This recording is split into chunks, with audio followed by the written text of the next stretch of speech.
Action India TV news, आपकी आवाज हमारी पहचान। आदिवासी विद्यार्थ्यांचे मृत्यू नैसर्गिक नसून व्यवस्थेने केलेले खून.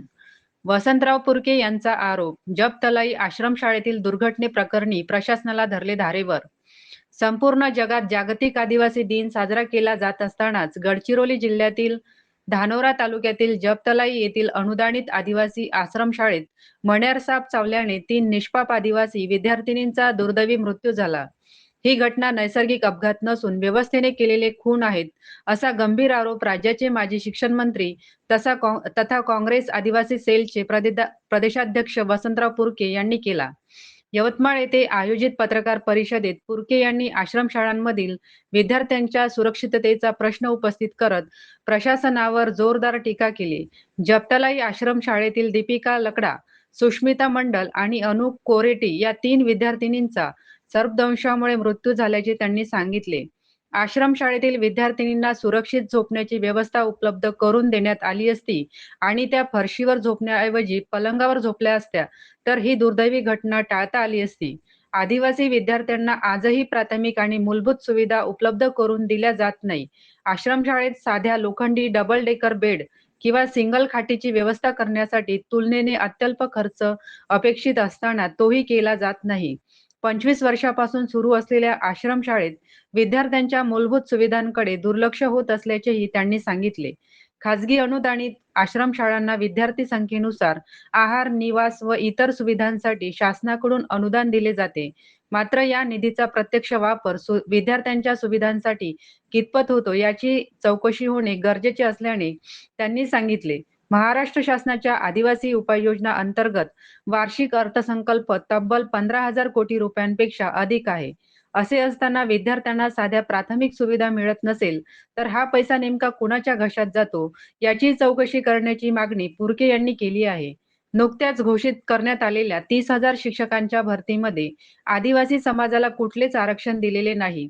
आदिवासी समाजाला न्यायापासून वंचित ठेवले जात असल्याने तसेच अत्याचाराच्या विरोधात लवकरच रस्त्यावर उतरणार असल्याचा इशारा वसंतराव पुरके यांनी दिला. गडचिरोली येथे घडलेल्या घटनेच्या अनुषंगाने मुख्यमंत्री तसेच आदिवासी विकास मंत्री यांनी राजीनामा द्यावा अशी मागणी सीमा तेलंगे यांनी केली. पत्रकार परिषदेला ॲडव्होकेट अनिल किन्नाके, अजय घोडाम उपस्थित होते. आदिवासी मंत्र्यांवर टीका. राज्याचे आदिवासी विकास मंत्री अशोक उईके यांना कुठलाही प्रश्न विचारला तर ते जबाबदारीने उत्तर देण्याचे टाळून बघतो, करतो असे उत्तर देतात. आदिवासींच्या जमिनी हडपल्या जात आहे. बोगस आदिवासी जात प्रमाणपत्राच्या आधारावर शासकीय नोकरी बळकावल्याचा विषय प्रलंबित आहे. आदिवासी समाजाला संविधानाने मिळालेले अधिकार सुद्धा दिले जात नाही.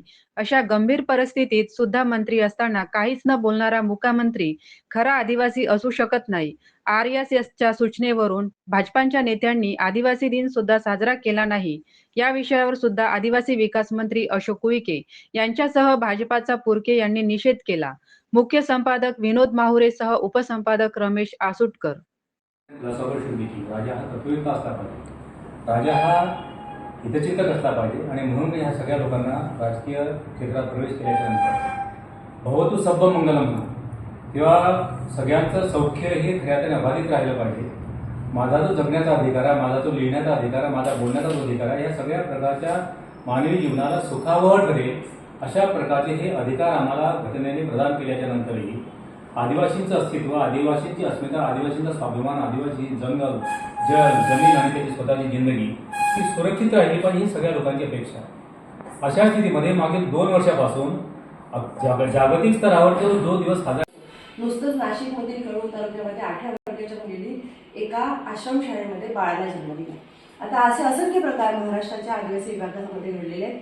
एवढं सगळं होऊन सुद्धा जर आदिवासी विकास मंत्री त्यांचा राजीनामा द्यायला तयार नसेल किंवा देवेंद्र फडणवीस मुख्यमंत्री ज्या गडचिरोली जिल्ह्याचे पालकमंत्री आहेत त्यांची नैतिक जबाबदारी, त्यांच्या जिल्ह्यामध्ये 3 मुलींना सर्पदंशामुळे मृत्युमुखी पडावं लागलं तर 3 मुली आजही मोठ्या क्रिटिकल अवस्थेमध्ये पडलेल्या आहेत. तर हे सगळं त्यांच्या जिल्ह्यामध्ये होतं. ते पालकमंत्री आहात.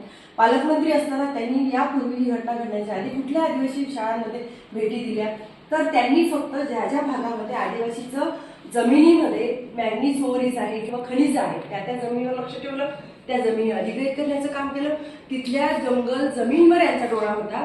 शेतकऱ्यांचा किंवा तिथल्या गरीब आदिवासींच्या संरक्षणासाठी काहीच प्रयत्न केलेले. शेड्यूल ट्राईब्सच्या अगेन्स्ट आणि शेड्यूल कास्टच्या अगेन्स्ट ज्या पद्धतीने गेल्या 10 वर्षामध्ये क्राईम रेशिओ वाढला, तो NCRBचा डाटा सांगतो की दरवर्षी 33% क्राईम्स वाढत आहेत. आणि हे मी बोलत नाहीये, यांच्या अगेन्स्ट मणिपूर असो, राजस्थान असो, मध्य प्रदेश, महाराष्ट्र असो, इथे वाढलेले आदिवासीच्या अगेन्स्टचे क्राईम रेट खूप मोठ्या प्रमाणात वाढले आणि हे फक्त आणि फक्त भाजप शासित राज्यात वाढले. आणि म्हणून भाजप शासित राज्यात जर अशा पद्धतीने क्राईम्स वाढत असतील आणि त्याला अकाउंटेबल जर मंत्री राहत नसेल किंवा मुख्यमंत्री राहत नसेल, तर हा संविधानाच्या मूलभूत तत्वांची हानी आहे. किंवा संविधानाच्या मूलभूत तत्वांनी जे सगळ्यांना जगण्याचा अधिकार दिला, स्वातंत्र्य, न्याय, समता, बंधुता, ही 4 प्रिन्सिपल जे संविधानाचे आपण लोकांना सांगतो, जर हे पूर्ण करू शकत नसेल, आदिवासींना न्याय देऊ शकत नसेल, समानता देऊ शकत नसेल, स्वातंत्र्य देऊ शकत नसेल, हक्क देऊ शकत नसेल, तर देवेंद्र फडणवीस आणि अशोक उईके या दोघांनीही राजीनामा द्यायला पाहिजे. ते अकाउंटेबल आहेत, त्यांनी त्यांची जबाबदारी घेतली पाहिजे. मुलगी कोणाची असो, तिचा जीव जात असेल तर सगळ्यात पहिले राज्याच्या प्रमुखांनी राजीनामा द्यायला पाहिजे. आणि त्याची आम्ही या घटनेच्या संदर्भात मागणी करतो आहेत. आणि या संदर्भात आदिवासीच्या हक्काच्या संदर्भात आम्ही कायम लढतो. त्यांच्या जमिनीबद्दल लढतो, त्यांच्या अधिकाराबद्दल लढतो, महिलांच्या शोषणासंदर्भात लढतो. आणि हा लढा इथून पुढे आम्ही जास्त बुलंद करू. आदिवासी मंत्री आणि देवेंद्र फडणवीस यांनी राजीनामा नाही दिला, मोठ्या प्रमाणात तालुका लेवलपासून, शहरापासून, जिल्ह्यापर्यंत आणि प्रदेशपर्यंत आंदोलनं केल्या जाईल. आणि ते जबाबदार आहेत असं त्यांनी मान्य करावं आणि तशी जबाबदारी घेऊन राजीनामे द्यावे. धन्यवाद.